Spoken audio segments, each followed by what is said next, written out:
चांडाल कन्या कौन थी और कैसे भिक्षुणी बनी? भगवान बुद्ध श्रावस्ती में अनाथपिंडक के जेतवनाराम में विराज रहे थे। तथागत का शिष्य आनंद भिक्षा के लिए नगर में गया हुआ था।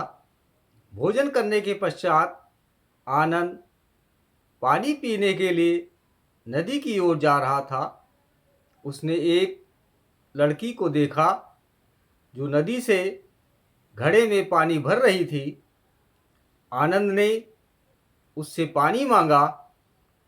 उस लड़की का नाम प्रकृति था। बोली, मैं चांडाल कन्या हूँ, मैं पानी नहीं दे सकती।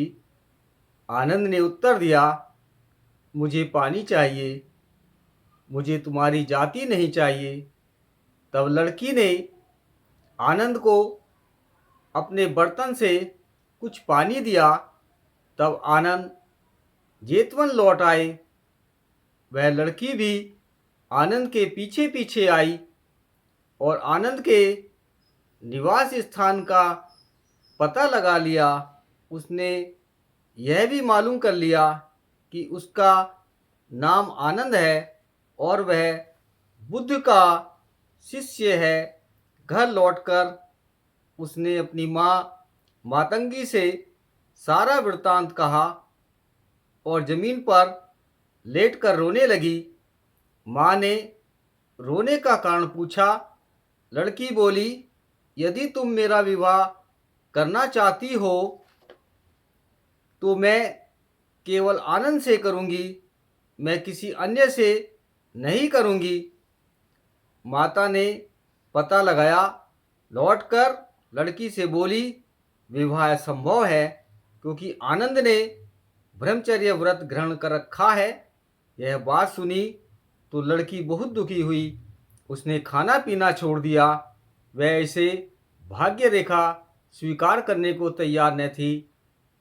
इसीलिए प्रकृति चांडाल कन्या ने कहा, माँ, तुम जादू टोना जानती हो क्या? नहीं तो तुम इस उद्देश्य की पूर्ति के लिए क्यों जादू टोना नहीं करती? माँ बोली, मैं देखूंगी कि क्या हो सकता है। मातंगी चांडाल प्रकृति की माँ ने आनंद को भोजन के लिए निमंत्रण दिया। लड़की बहुत खुशी हुई। मातंगी ने तब आनंद को कहा कि उसकी लड़की उससे शादी करने के लिए व्याकुल है। आनंद ने उत्तर दिया, मैं ब्रह्मचर्या व्रत ग्रहण कर चुका हूँ, मैं किसी भी स्त्री से विवाह नहीं कर सकता। मातंगी बोली, यदि तुम मेरी लड़की से विवाह नहीं करते तो वह आत्महत्या कर लेगी। उसकी तुम्हारे प्रति इतनी अधिक आसक्ति है। आनंद का उत्तर था, मैं असमर्थ हूँ। मातंगी घर में गई और लड़की से कहा कि आनंद तो विवाह करने से मना करता है। लड़की चिल्लाई, माँ, तुम्हारा मंत्र जंतर कहाँ गया? मातंगी बोली, मेरा मंत्र जंतर तथागत के मंत्र जंतर के विरुद्ध असर नहीं करता। लड़की चिल्लाई, माँ, दरवाज़ा बंद कर दे, उसे बाहर न जाने दे।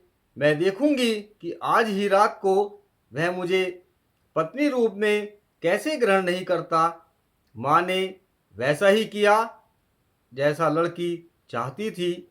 रात होने पर माँ ने कमरे में बिस्तर लगा दिया। लड़की ने अपने आप को अच्छी से अच्छी तरह अलंकृत किया और अंदर आई।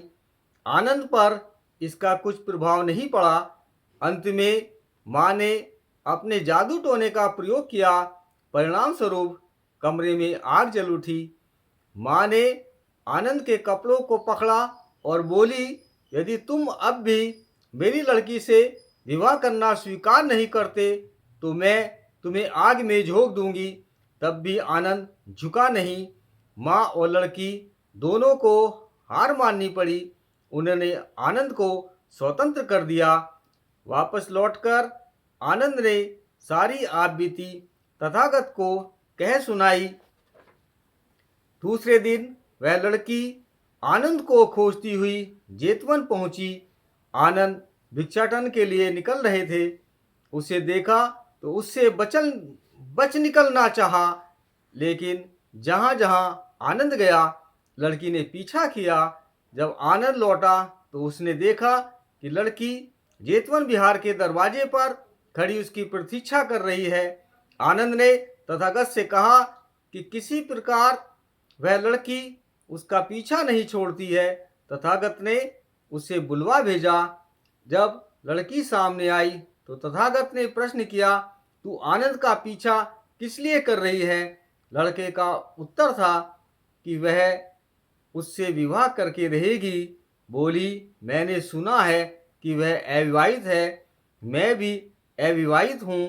भगवान बुद्ध बोले, आनंद भिक्षु है, उसके सिर पर बाल नहीं है। यदि तुम भी उसी की तरह मुंडन करा लो तो मैं देखूंगा कि कुछ हो सकता है। लड़की बोली, मैं इसके लिए तैयार हूँ। भगवान बुद्ध ने कहा, मुंडन कराने से पूर्व तुम्हें अपनी माँ से अनुमति लेनी होगी। लड़की माँ के पास आई और बोली, माँ, जो तुम नहीं कर सकी वह मैं कर सकी हूँ। भगवान बुद्ध ने वचन दिया है कि यदि मैं मुंडन करा लूँ तो वह आनंद से मेरा विवाह करा देंगे। माँ क्रुद्ध होकर बोली, तुम्हें ऐसा नहीं करना चाहिए। तुम मेरी लड़की हो और तुम्हें बाल रखने चाहिए। तुम आनंद जैसे श्रमण से शादी करने के लिए इतना क्यों तड़पती हो? मैं किसी अच्छे आदमी से तुम्हारी शादी करा दूंगी। उसका उत्तर था, या तो मैं आनंद से शादी करूंगी या मर जाऊंगी। तीसरी बात होने को ही नहीं है। माँ बोली, तुम्हारा अपमान क्यों कर रही हो? लड़की बोली, यदि मैं तुम्हें प्यारी हूँ तो जैसा मैं चाहूँ वैसा मुझे करने दो। माँ ने अपना विरोध वापस ले लिया और लड़की ने अपना मुंडन करा लिया। तब लड़की तथागत के सामने उपस्थित हुई। बोली, आपके आदेश के अनुसार मैंने अपना मुंडन करा लिया है। तथागत ने कहा, आखिर तू चाहती क्या है? उसके शरीर का कौन सा हिस्सा है जिससे तुझे प्रेम है? लड़की बोली, मैं उसकी नाक से प्यार करती हूँ, मैं उसके मुंह से प्यार करती हूँ, मैं उसके कानों से प्यार करती हूँ, मैं उसकी आंखों से प्यार करती हूँ, मैं उसकी चाल से प्यार करती हूँ।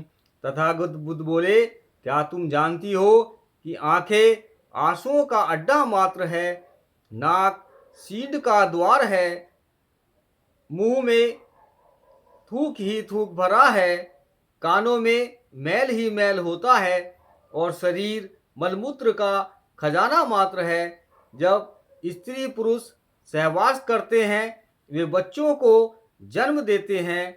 जहाँ जन्म है वहीं मृत्यु भी है, जहाँ मृत्यु है वहीं दुख भी है। लड़की, मैं नहीं जानता कि आनंद से शादी करके तुझे क्या पाएगी।